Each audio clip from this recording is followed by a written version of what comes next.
Okay, next we're going to add mulch to our planting bed. Now if we go over to the EasyScape toolbar, you'll use the Mulch Fill tool located here. When I click on that and pull my cursor over, you'll notice that I have a different type of cursor. This is what we call a fill cursor.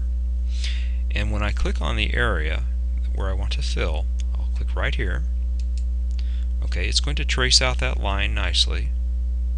Okay, let's go ahead and do a right click to release that from my cursor.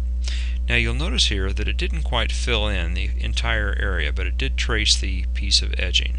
Now if I need to make an adjustment here, what we can do is we can double click on the perimeter of this mulch area here, and I'm going to grab this point, I'm going to pull it up, and I'm going to add a new point by clicking on that line and pulling a new point to it, like so.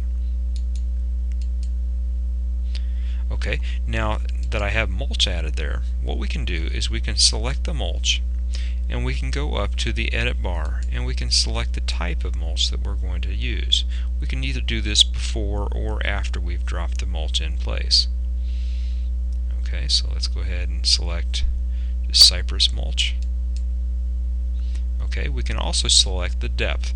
So currently this defaults to 3 inches. If I want to change that to a 4-inch depth, all I have to do is highlight the mulch here and change the value up in the edit bar and press enter.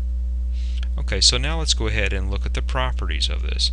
If we press the question mark on the keyboard, you'll see here the callout says that we're going to need 3.12 cubic yards of mulch based on the square footage and the depth of being a 4-inch depth here.